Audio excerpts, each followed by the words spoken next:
Иттің киесі. Арланның иесі үйін сатуға қойып, өздері қалаға көшіп кетті. Иесіз қалған иттің жартып ас ішпегеніне аптадан асты.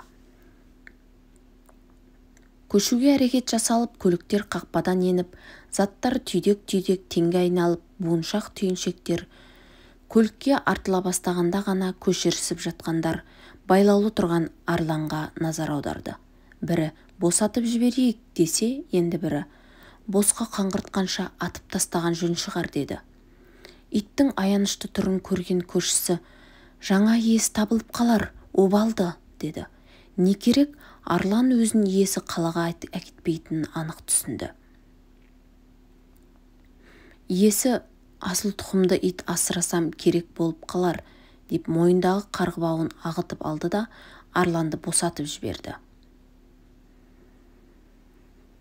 Арлан иесін қимай көш артқан көліктің соңына ауылдың шыға беріс қақпасына дейін қапталаса жүгіріп отырды.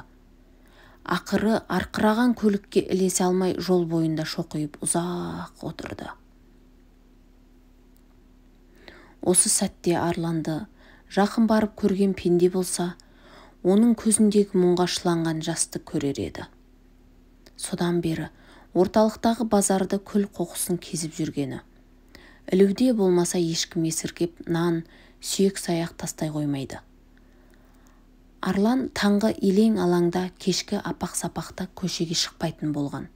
Өйткені бұл уақыттарда тарс-тұрс атылатын от қару асынған адамдар жүреді.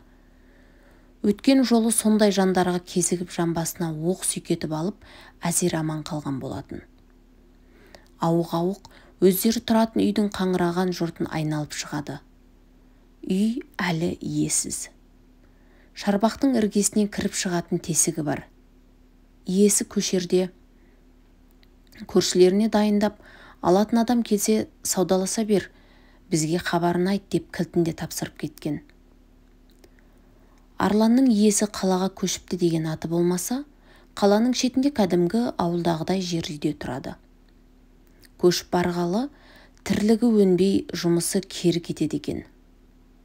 Жандары ашыған әркім маңдайдағы жазулы тағдырдан, қоғамнан, анадан мынадан көріп жұбатпақта болыпты. Ауылдан хабарласқан көршісі, сендер көшіп кеткелі ит үйге жан баласын жолатар емес. Ешкімді қауіп немесе жұлмалап жатқан жоқ, алайда ырылдап, сес көрсетіп үйге жақындатпайды. Әлгі иесіз ит мысықтарды аулайтын мекеме жұмысшыларын шақырған мезетте арлан ізім қайым жоқ болып кетеді. Тура бір елес сияқты. Үйлерің әзер өтер емес, деді. Осы сәтте арланның иесінің санасына әлдебір ұшқын ой сап ете қалды. Таңертеңгі шай үстінде отбасы мүшелеріне қарап, үлкен бала келінмен осында қалады қалсын. Қалғанымыз ауылға қайта көшеміз. Ырыс пен несібені, кие мен қазынаны жұртқа қалдырып кеткен кінәні